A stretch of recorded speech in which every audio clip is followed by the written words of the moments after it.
What's up everyone, thanks for tuning in. So today was kind of unplanned, but I figured since I haven't found any videos of how-tos to do this mod on a DA Integra, I figure why not just do it now. So this right here is a side skirt, OEM side skirt from a 96 to 2000 Ek coupe. I believe the hatchbacks are going to be the same length and same spec, and I'm going to modify it to adapt it on to my 91 Acura Integra DA chassis. Now, I'm sure this will not work on the four-door DAs. I do not know if the four-door variant of the Civic sedan Ek will work on the four-door Integras. So if you guys want to try that out, be my guest and do so. But for now, I'll show you guys the driver's side, which I finished, and I'll show you step by step on the passenger side. Okay, showing the finished product going on the driver's side. Cannot give you guys a wide angle view as of now, unfortunately, just because this is how the car is parked.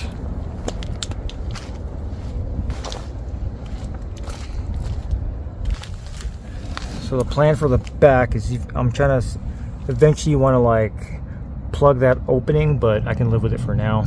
The only negative thing so far that I don't like is there's a mini gap. I don't even know if you guys can see on camera. Yeah, right here. The only thing I can think of is if I hit it with a heat gun, it'll probably hold, or it'll form better. A little bit up front as well.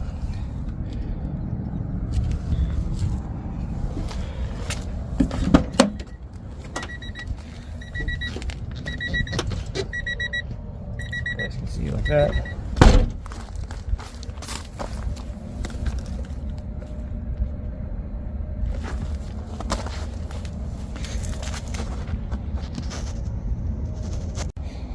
Okay, so the first thing you want to do to prep this install is, number one, if you still have the factory mud flap, take that off. It's going to be a total of 4 screws, 2 here, 1 right here, and then 1 like inside of it. So you guys want to see, usually that one kind of hides away to where you guys can't see it. So, and then as far as the side skirt goes, you're going to want to cut off all these original tabs, every single one of them. Cut them all off. That, and then this is the rear. So then what I would say is from like here on up before this tab, cut this off, just because when you're test fitting this thing, this skirt is a little bit too longer between both the front and rear wheels, so it will hit that rear wheel. The way I started it was I started it from the front, had it mate somewhat like this, and then worked my way backwards, and I'll show you the steps on that. But first thing I'm going to do is get rid of these tabs. Sorry, so I probably should have recorded how I took these out. So when I did the driver's side, I actually used a mixture of a Dremel with a cutting off wheel, and as well as a grinder with a cut off wheel. Definitely you don't need any of those. I'm just using some strong shears, like $10 shears I got from Harbor Freight. I've had this for a while, and it cuts through this stuff like butter. So yeah, I just cut here, down here, and then across here, and you can actually just bend it back and work the plastic and just break it off. These things are easy to cut off. You don't need anything crazy to be able to take these off. So now that I have all these tabs off, there's the back end that I just cut right here. I'm gonna mock this up starting from the front, and I'll show you guys how it's gonna be done. Okay, so I have it tucked into the door jamb, and I have this little scissor jack right here, just kind of holding it in place. So one of the places that this is going to pinch, which it will probably work itself out after time and, you know, repetitiveness of opening and closing the door, this part right here, so it's going to be a little bit hard in this pinch point. Basically just like hold it up here and just hammer it as much as you can to where it's flush inside the door jamb, and then try to hit this forward. I just used my hand, I didn't even use a rubber mallet or anything crazy, and kind of wish it matched up to where the factory mud flap mounting points would be, but it doesn't, so it's okay.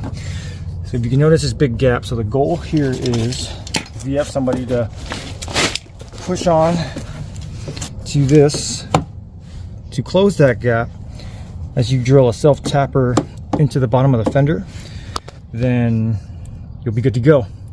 I did this by myself. I think I just like was on the ground on my side, used my knee or whatever, and then just push this gap, drill through the bottom. Obviously the car's on the ground. I do have a sorry, I can't think of the name of it right now, but it's basically just like an electric ratchet, and I just used a self-tapper with like an 8mm head on it and just was able to get it. So then once it's on the bottom, then it should be good to go.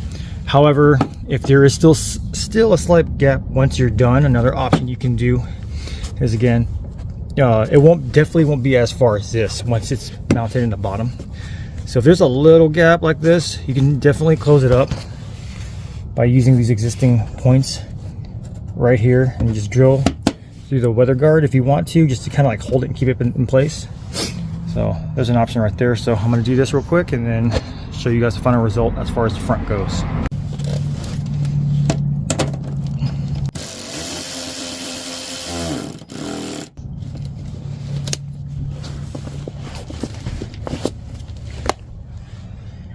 Okay, notice that little gap here. As I said, fill that in. All I did, at least what worked on the other side, was again just push it, move that along, and then just drill through the weather guard and hopefully just hold it in place.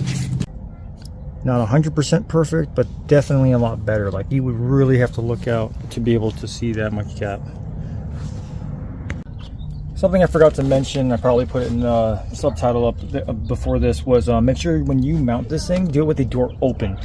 Once you close the door, it's actually gonna like kick this out, obviously because it's taking up more space in the door jamb. So install it with the door open, so when it closes, there's a very minimal chance of the skirt actually moving to a location or warping to a point that you don't want it to be. It still will, but it won't be as bad as if you were doing this with the door closed already on it. If that makes any sense, because then you can't make your adjustments with it because the door is pretty much preventing it to do so. So moving on. So basically I just did a total of 3 mounting points on this thing, and it's pretty dang solid. I'm not going to do the center one yet because I still have this much to kick off. So this is why I told you guys to cut off that one portion, because when I was test fitting it, I couldn't really test fit it because it was hitting the rear tire. So now that you can actually see now, again, you're gonna have this gap here. For whatever reason on this side, it's not that bad compared to the other side. So let's get a Sharpie or whatever you want, and then just follow this wheel well right here, just mark it off. And then what I'm probably going to do is just take this thing off right now and then cut it. Or you can do like what I did if you have the appropriate tools, was just mark it off, get some like painter's tape, eyeball it, measure it out, put it right here, and then get a grinding wheel, whatnot, and just at least cut this portion of it. I mean, if you have the car jacked up and the wheels taken off, you probably just cut it off with the skirt already on it, just like this, and be fine. But I'm going to do it a little bit cleaner. So I'm just going to mark it off, cut it, cut from right here, and then go from there. Remember, you can always take more off, you can't add more on. All right, got that cut off.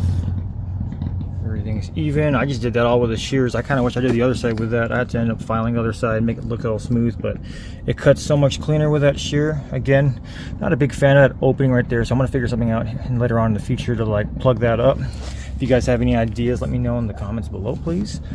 So now I'm going to continue to mount the rear. I'm going to just drill, you guys can see underneath here, somewhere around there below this old mounting point right here, to where I can actually see the screw come out from the top right here in this wheel well. And that was filthy, huh? Yeah, and then that should be it. And I mean, if you want to, you'd be fine running it like that. I don't recommend it, but you wouldn't need a scissor jack or anything to hold it in place. It should be fine right there. But once I'm done doing this, then I'm going to do another one towards right here, not in the middle, just because this is where like it has like a weird flex and stuff like that. And yeah, it should be solid and good to go after that. All right, and it's all mounted up. As far as where you guys want to add the third mount under here, I'll leave it up to you. I think I did mine right there.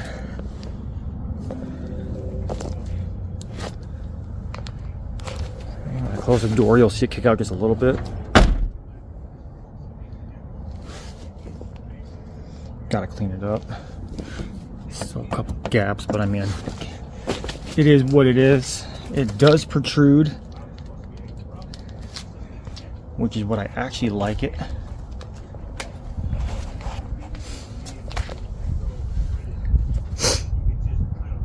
All right, I'm gonna back this thing out of the driveway and give you guys more of a wider perspective.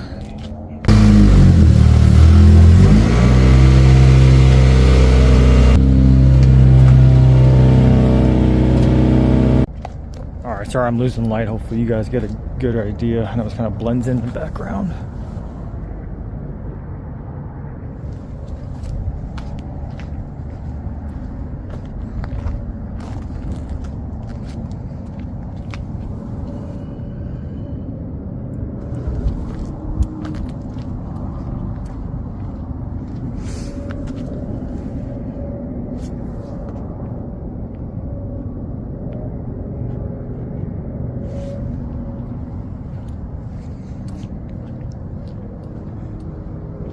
I like it a lot. Very subtle. Certain angles, it almost looks like it was like OEM.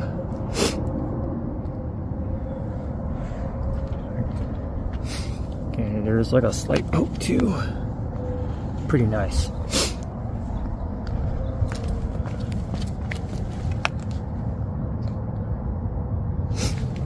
There you guys go. Hopefully you guys dig it. All right, it's the next day. A little bit brighter out, so you guys probably get a better look at it.